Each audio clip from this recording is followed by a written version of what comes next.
Hey everybody, welcome back. This is your host Brandy J with Voices of Courage. Today I have with me the amazing Dr. Troy, who is an award-winning culture strategist, let me enunciate, and speaker, best-selling author, and talent retention specialist.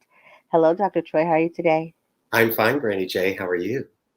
I'm doing amazing. I'm just so happy to have you here. I know, and if I were any better, I would be you. You're good. I like him, everybody. I like him. Well, I am so grateful to have you here on Voices of Courage. I know today that you're here you do a plethora of things as we heard here, and you're here today to talk to us about one of your books. And what stood out for me as I was reading through your things was something that your mother told you. And she said to you, it's not the success and failures that shape your life, it's how you handle them. And that like resonated with me. So I think parenting and mothers really set, you know, that ground of the places you can go in life. Yeah, And I was, especially if you have a healthy relationship with your yeah, parents. Yeah, definitely so. And there are individuals who do struggle, with single parenting and things of that nature. But I was fortunate enough to have both a mom and dad. Although you'll hear a little bit more about the story with some of the trials and tribulations we faced.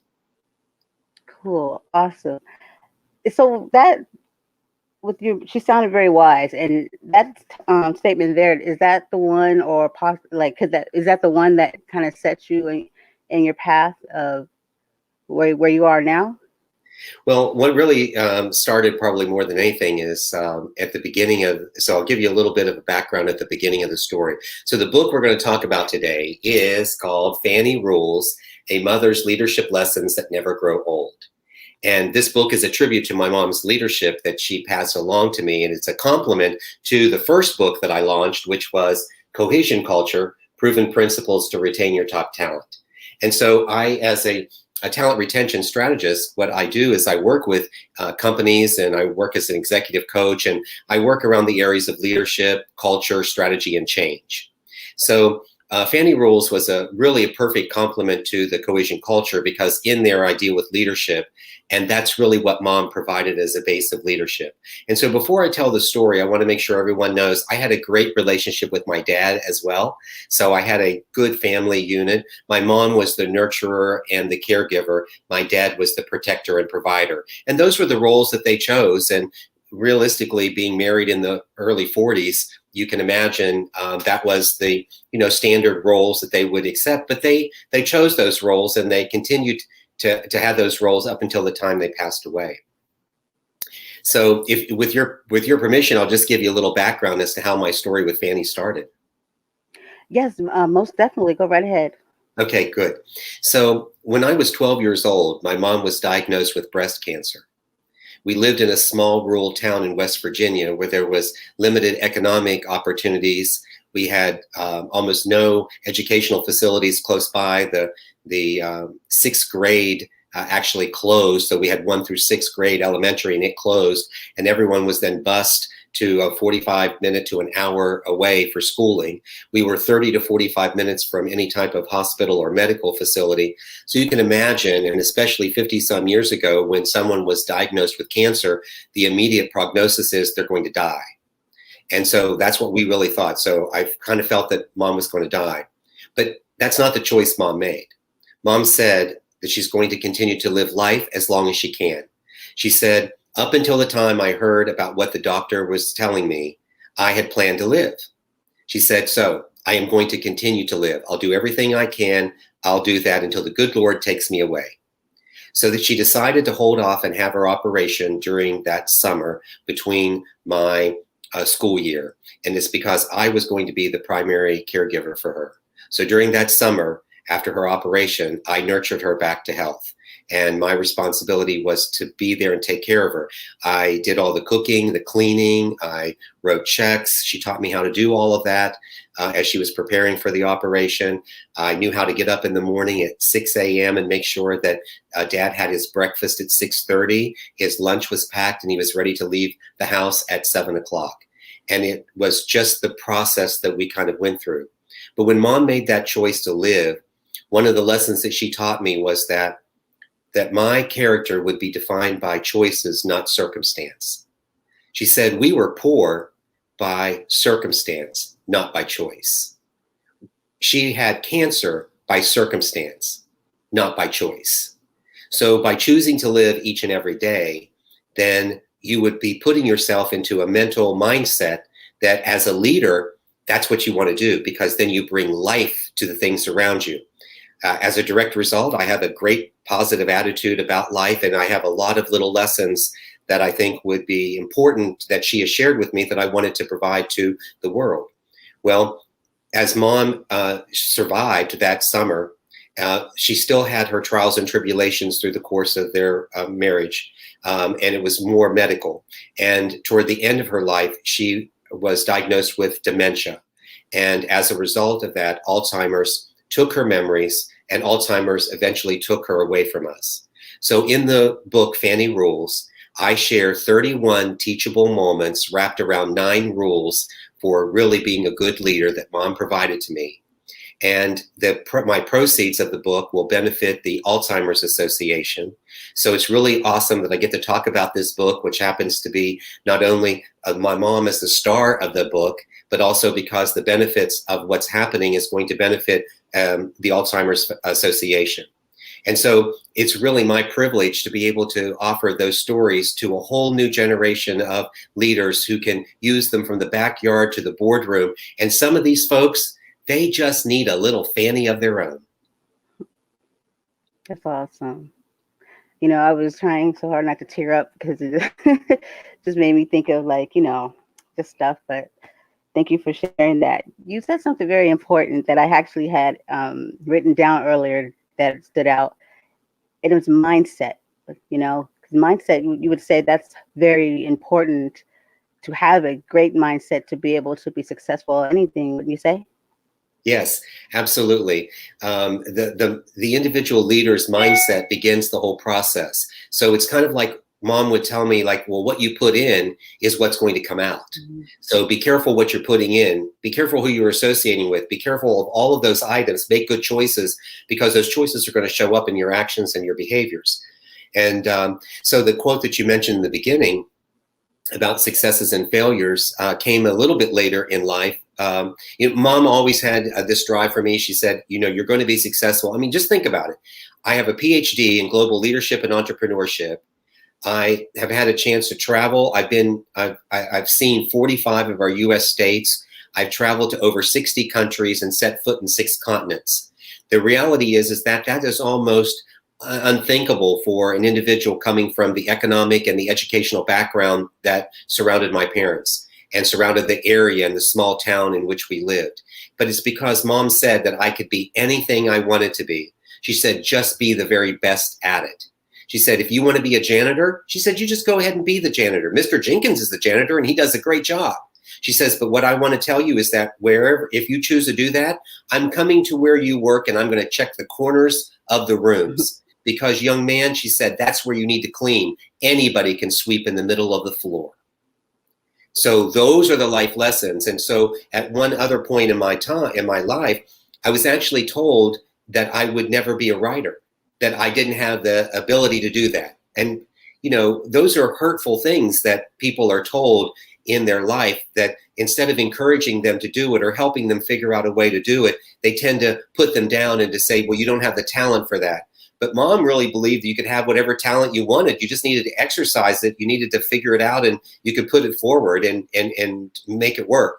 And so she told me not to worry about successes and failures. She said, worry about how they will shape your life by the choices you make. And so I kind of equate that a little bit to a story, might have a little bit of a fantasy story to this, about Thomas Edison, who invented the light bulb. And supposedly a journalist asked him, after he had attempted many times and failed, Mr. Edison, what does it feel like to have failed 1,000 times in creating the light bulb? And without hesitation, Mr. Edison's response was supposed to have been something like, young man, I just figured out 1,000 ways not to do it. And then supposedly the 1,001 way was when he created the light bulb. And of course, now we know how that story ends. I like that. I like that. Okay. So self-esteem is something that goes with the mindset, and it sounds like, the healthy relationship you have with your mother built that, because some people don't get those messages. And what would you say to the person that didn't have the healthy relationship with a mother, or didn't have the father in the home? How would they defeat those odds and be able to push through? Brandy, that is an excellent question. And so what it does is it goes to the subject of writing the Fanny Rules book, and that is, it's a self-help mentoring guide.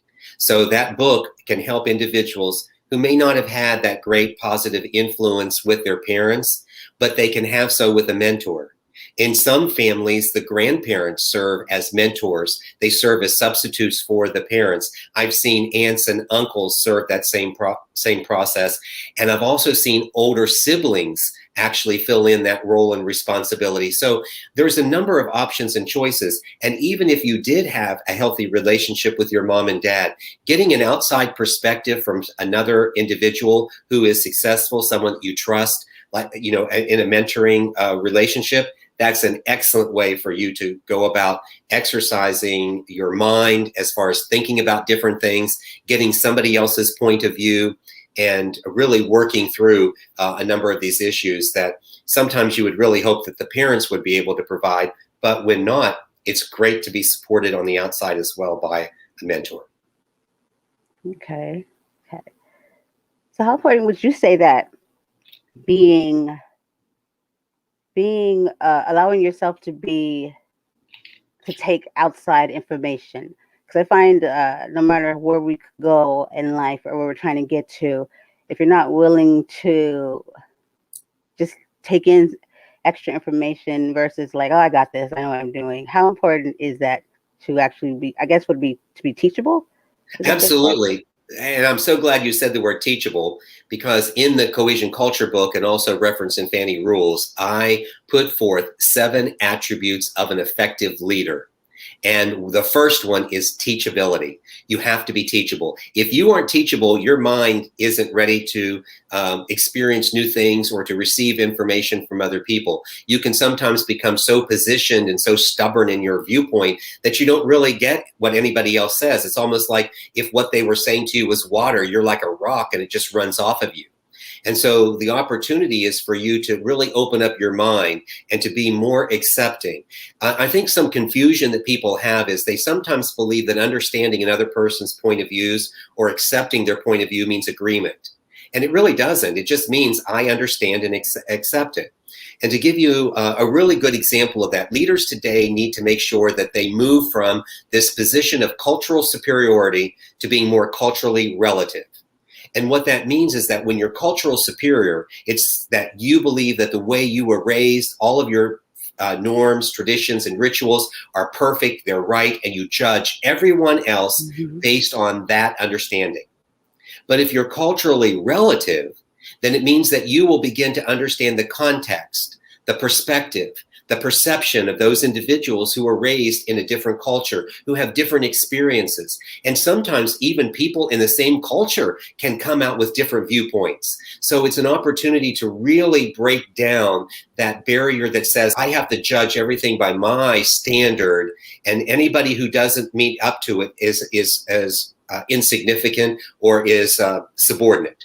And so what's happened is, and you know this through especially the attention we've had in the last 24 months, which we should have had for the last 2,400 years, is that people's voices have been marginalized and individuals have been oppressed. And that is really just doesn't create a positive environment where people can survive and they can do well and they can have peace. So if a leader can embody these 7 attributes, being teachable, having compassion, extending grace, seeking the truth, offering humility, having pure intentions, being pure of heart, and making peace. If you can do those things, if you just think about them, they're not hard to do. Those 7 attributes will prepare you as a leader to interact in this world. Now, I want to share an example with you for your listeners as well regarding the difference between being cultural superior and cultural relative. I had an opportunity to teach at De La Salle University in Manila, and I was doing a leadership course. And the Asian students who were taking that course were getting ready to transition to another higher level of education. And because I teach leadership, one of the questions I ask when I do this, whether it's in the US or Canada or Europe, I would ask the students and I would say, well, tell me, raise your hand if you think you're a leader. Now, typically in these other countries, I have either everybody raising their hand or a good number of them raising their hand. But in this Asian group, not one person raised their hand. And I had to think about that for a minute. And I was like, wow, that's sort of an unusual sort of experience. So if I had related to those students based on what I thought was the cultural superiority of these other groups that I had been involved in, I would have missed a very fundamental understanding. And when I explored further with them, because I wanted to know why they didn't feel, why they wouldn't raise their hand, they shared with me that in their culture, to accept the title of leader meant that they had received a certain level of certification, a certain level of education, maybe that they had been, a certain number of years that they've lived. And so they wouldn't claim those at that age because they didn't feel that they were ready for it. Now, in the US, for instance, we'll claim being a leader knowing that we're a work in progress, and we don't wait for the end of anything. We just take the stuff as it comes and goes. But in the Asian culture, it was different. So you can imagine what the teaching of leadership would have been like had I have scolded them for not raising their hands, had I thought that there was a problem with them because they didn't raise their hands. Now, I don't want to present myself to your listeners as though I'm perfect. I have my share of mistakes, but that was a moment in which I got it. And so I use that as an example to help people understand the difference between being cultural superior about something or having cultural relativity, being that I'm ready for the understanding of what's happening.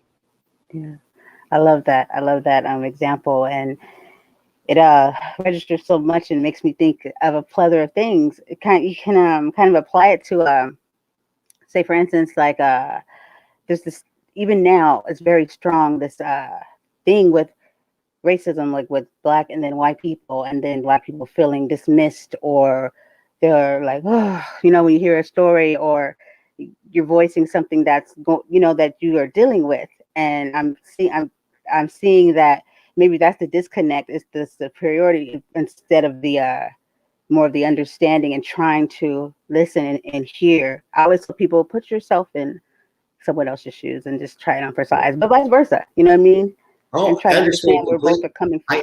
I understand completely what you say, because I recognize that as a white male, even though I lived in a poor town with limited access, I did not have the struggles that a comparable individual of another cultural background would have. That they would either their ethnicity, with their gender preference, whatever it happens to be. I understand that I had opportunity that would have been presented to me just based on who I would be when I would show up in front of individuals.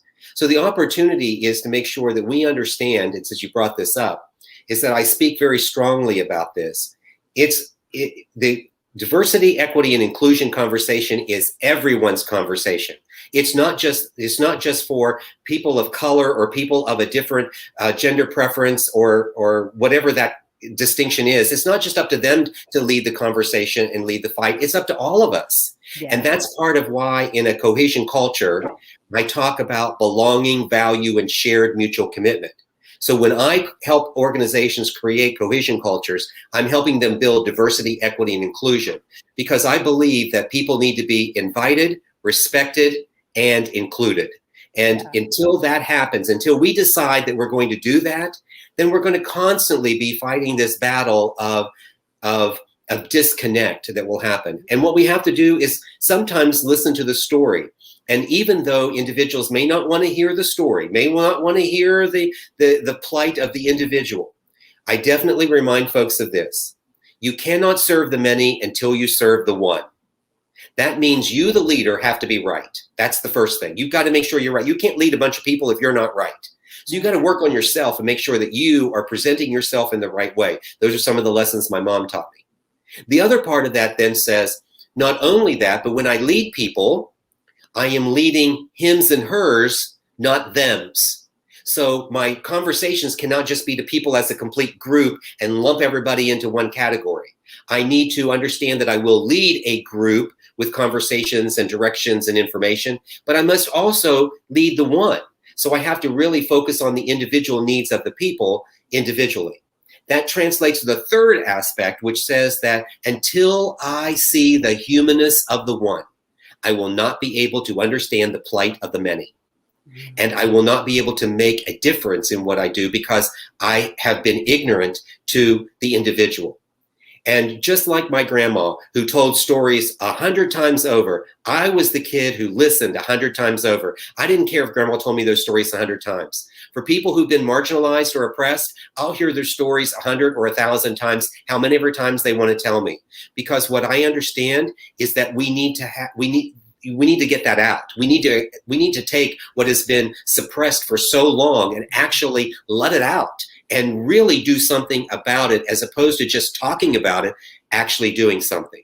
And so for me, and again, folks can check my social media record. I have individuals from all around the world who interact with me, who are part of my group. When you see my friend list, you see an eclectic group of individuals with a variety of backgrounds. And they've just been part of my upbringing from the way my mom taught me all along. And that, she really wanted us to really see people on the inside, to see who people were and choose them based on their actions and their behaviors, not based on anything we saw on the outside. I'm not dismissing it, but I'm saying that for me, I try to focus more on, well, what is the individual like, and what do they stand for? Are they going to be respectful to other people? If they are, I'm going to follow that person. If you're not going to cause harm to another human being, I'm going to be on your side. You want to cause harm to a human being? I don't care where you're from. You're not on my side. Yeah, I love it. That's amazing. Yeah, that truly stood out. As you were talking, I was like, that is like right there, that whole thing, because I see it. I'll tell you a quick one because I know this is about you. Me. Go. That's good. I connected with in this community a person that does work for like veterans and stuff, and and he's really not up for like the whole Black talk or anything like that. He's like, look, are you American? I'm like, yeah, but some things come up and I can see the frustration, like anything that has to do with, and it could be in the most positive manner or willing to educate you or share some knowledge with you. But, and not just that person, just anything that has to be, it's just like, they don't want to, it's like, let's do this. We got to do this together. We're Americans. Let's do this together. But as soon as you hear anything that has to do with a struggle or something that is truly relevant to that person and what they are going through, is either comparison. Well, I do this. I have these too. I have this, or just like, oh, and that's to me, I'm just like, what is that? And I'm like, we can't be in this one thing together, but then you know what I mean? Yeah. You kind of throw that side, like that doesn't matter. Like it does matter. It really does. So yeah. No, And I've been trying to find a way to come across without being like peachy or just a very sincere and making a learning moment, So it's well, the other thing I say too is if we take more time to try to understand and ask questions, people wouldn't have to be yelling their point of view so much. Like right now, people are yelling a point of view because they don't feel they're heard. And that's what happens in like an argument. It's typical human behavior. If you're not heard, you raise your voice and you get loud, and sometimes you get aggressive. I'm like, why do we need people to get loud and aggressive? Let's just let people talk. Let's hear what they have to say. And let's determine where their conversation is and how does it contribute to humankind as a whole. So will we lead humankind by really being nice to each other, by being compassionate? Will we extend grace to people simply because we can? Grace is the unmerited favor that we extend to someone else that we don't even know sometimes, or it could be somebody we know, but we're not expecting anything in return. We just extend grace. And if we can get our minds into focusing and working like that, I think we're going to have a much better outcome than potentially where we have been headed. And certainly, if you kind of think about the oppressions of individuals over the last, 2,000 plus years, I mean, it's just horrible that by now we haven't figured any of this out. Like, I don't even know we've gotten any better at it, other than at least we're now talking about it sometimes, where before it was kind of hidden under the rug. But now at least conversations are coming forward. But I don't want to make people yell to get their point across. I want them to be able to share with me what they feel and what they think and what they do and what to say. Yeah, most definitely. I totally agree. I like that. Hmm. I like that. You're giving me a lot to I'm excited. Well, I'm that's good. excited. Thank you. I appreciate that. Yes.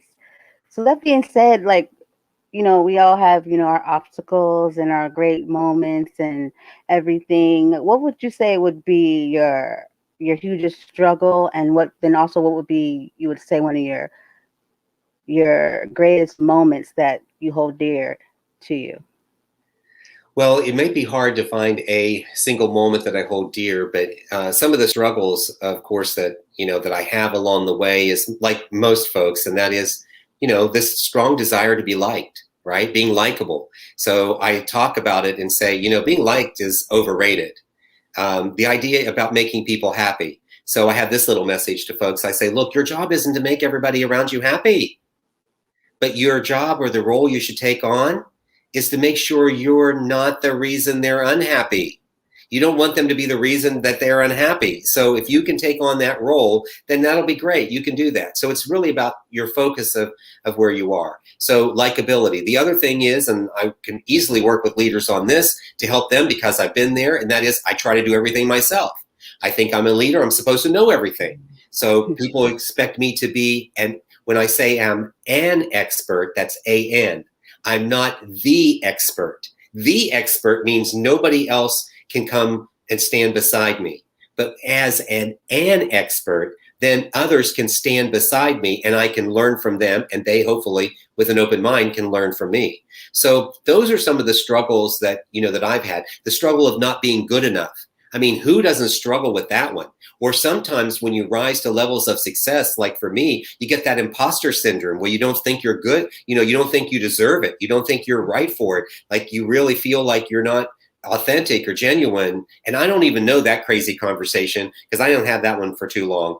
But for me, for most of them, I could work through them. A lot of it because of the leadership lessons from my mom.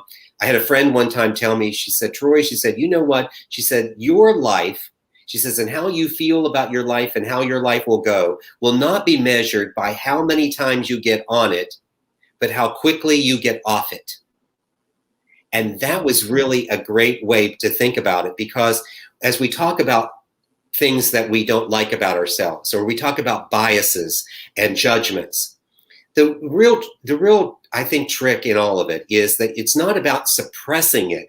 It's not about hiding it or pretending that it's not there. It's about making sure that it doesn't control you and it doesn't take you over. Because I am going to have judgments and biases, but guess what? I don't have to put them in the forefront like it's going to drive like a bulldozer. I understand that I may have preferences to one thing versus another. I may have things that I like versus what I dislike. Well, those types of judgments and those types of biases we have all the time. But how much they drive when they're destructive to people, that's the difference. So the goal is to understand what your biases are, understand them and respect them, but don't let them drive you to being somebody that you don't want to be. Make those choices of who you are, because when you allow biases and judgments to dictate how you actually interact with people in a way of accepting or not accepting them, then you tend to fall a little bit more on that, on that side that you've got a harsher edge. And therefore, you're being more cultural superior than really being more cultural relative. And so let those biases and judgments be there, and they can become circumstance. And again, my life is not going to be dictated by circumstances. It's going to be dictated by choice. And people have asked me, and they said, what's your favorite movie of all time? Or what's your favorite line from a movie? And I have to refer to Indiana Jones and the Temple of Doom. And it was when the caretaker was there for the chalice, and they were going to dip the chalice into the life-breathing water. What chalice would you choose? And the guardian, he says to the individuals, choose wisely. And that has always been so important to me in my conversations with people, and making sure that the choices that I would make would be wise choices that would respect other people. So I think that I would then say, generally in life, my greatest moments are the moments when I have really connected with people. I have helped them achieve something that they would never have achieved on their own because they were feeling down or less important, or they feel like they lack something. And I believe that's one of the reasons why I'm so motivated to be an executive coach, because I know I'm going to be bringing out things in people that they may not have wanted or knew to bring out on their own. Yeah. Yeah, that's I love that part too. I noticed I was going through some of your videos, teachable moments too, and I got the sense, like words stood out to me. Then I got the sense, positivity, is always, I think, gonna lead you either, if you're negative, then your results most likely are negative, and that's why positive and negative kind of go like this, because this other person's like so positive, and you're like, you can't say the word, you can't, and I'm just like, well, thinking like that, you probably won't, Exactly. So I noticed, that was something you carry the positivity, and then you also realize, I think no matter what we do in life, it's always about the people. No matter what you're trying to give them, show them, sell to them, it still comes down. I think number one would be the people. And you said something about, and one of them, how would you want to be treated when you're dealing with? I think it had to do more. That one had to do more with the returning or responding back to messages, or it was. I went through a few of them, but it still registered a lot with just how you interact or deal with when you're questioning yourself, like, did I do this? Did I do, then you think about it. What about you? How would you want to be treated? And that's why I'm like, people, you hear that and they don't really register, like, treat people how you want to be treated. And I doubt anybody wants to be treated like crap. I don't care what you say. And the thing about it is, it's so easy, but yet people will sometimes still spend thousands and thousands of dollars to correct something that is really so easy and very basic to be able to do. But I guess I'm grateful for it, because otherwise I might be out of a living if they didn't, because people hire me to help them do the easy stuff. But it's just fundamental in doing it. Yeah, and you enjoy it, and I'm a believer in doing what you love, because can you say that this okay, can somebody taking these aspects of things and apply them, but also be someone that this just isn't for? You know how like some people, like, that might not be for you, but that might be for you, your thing, but you can still horn those attributes, if that makes any sense. Yeah, And it really does. As a matter of fact, there's nothing wrong with any of the attributes. Like when we talk about a cohesion culture in an organization and we wrap it around those strategic framework of belonging, value, and shared mutual commitment, I asked the leaders of the group, I said, do you have any employees who don't want to belong?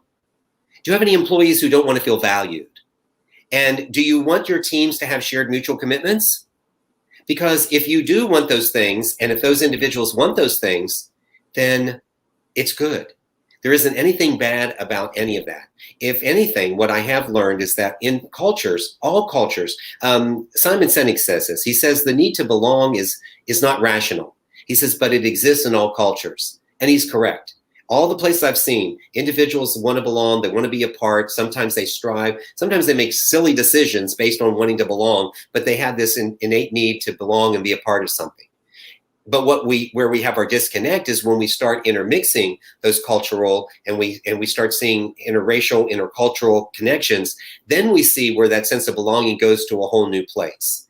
And so our challenge and our opportunities here, so it's really probably more of an opportunity than really, it shows up as a challenge, but it's the opportunity. And that is to really find a way to blend information and blend people so that they can truly belong into the same space, that they don't have to retreat to one side, to the left or the right to feel like they belong. They can belong in the middle, and that's where peace is. Peace exists for everyone when it belongs in the middle. So that's a little bit of my philosophy and what I do. And so a lot of the information I have is really a great framework for everyone. It's just the intensity in some of the areas where people have more strengths and weaknesses. That's where I tend to spend time helping people, is based on the intensity of where they want to bring it forward and what they want to do. And then I will tell you this, sometimes people they're not only broken, but somebody broke them, somebody ruined them, because they will sometimes come into a session with me, or they'll come in and they've got a particular mindset that I am like, wow, how did you get there? And it's the crazy things that people may have influenced and told you in your life that you then believed was the truth. Because how we act is all based on our value system. So we create values each and every day in life and how we interact. Our values then manifest into beliefs. So what we believe is based on our values. Our attitudes of how we then start to show that is based on our beliefs and our values. And then our behaviors is the combination of attitudes, beliefs, and values. And so when people don't behave well, it's because their value system is different. Their value system is skewed. Their value system isn't aligned. Whatever that is, that's where it is. It's in the value system. So if you want to change a person's behavior, you can only impact it through the value system. And you will not get to the value system if you don't begin to understand or know where people come from. Because the only person who truly changes that value is the person. Yeah. No matter how much influence I exert, that individual must want to change. If they don't change that value, it's on them. Oh, I can extend some authority. I can do institutional power that I might have in certain cases. But as soon as I leave, people will go back to doing what they were doing before I asserted the institutional power. So our opportunity as leaders is to find ways to influence people through motivation and through enabling them. So we can stimulate them into action, we can mold their thinking, and we can give them the resources and remove the obstacles. And we can do all that to help them be successful. Then we've accomplished our job as being a leader. Amazing. This is I love it. Thank you. I'm so excited to play this back, and I'm so excited for the listeners. I think each and everyone can take something from this, and it's good stuff. Dr. Troy, well, super. Good stuff. Super. And I hope your listeners will follow me on social media through at Dr. Troy Hall. So I'm in Instagram and Twitter and Facebook, LinkedIn, and it's at Dr. Troy Hall. So it's real easy to find me. I have a website called drtroyhall.com. It's just 10 letters, folks, with an @ sign for one and a .com for the other. So it should be easy for people to connect with me and see what I'm all about and follow some of my teachings, which are, you know, a reflection of what my mom's taught me, what my dad's taught me. And then there have been some, you know, really tremendous, great leaders within, you know, even our current times that I tend to follow and use as part of what I teach and what I talk about. Okay. And your books, they're on Amazon, correct? Yeah, absolutely. Both books are on Amazon. FANNY Rules, A Mother's Leadership Lessons That Never Grow Old is available in paperback and Kindle and Audible. And Cohesion Culture is currently available on Kindle and paperback, but will be available in October on Audible. So awesome. Anyone who wants to listen to books, they'll be able to get both of them. I've been very blessed. Both of those books ended up being best-selling titles. FANNY Rules was #1 in business and professional humor. Awesome. I'm definitely going to go over there and I love to read. So good. I really appreciate your time here. And I know you have things to do. And thank you for taking your time out to share with us here. Well, it's my privilege. Thank you, Brandy J. Thank you for having me on the show. Thank you, Dr. Troy. And you have a blessed day. And I'll be reaching out soon. Okay. Bye. Take care.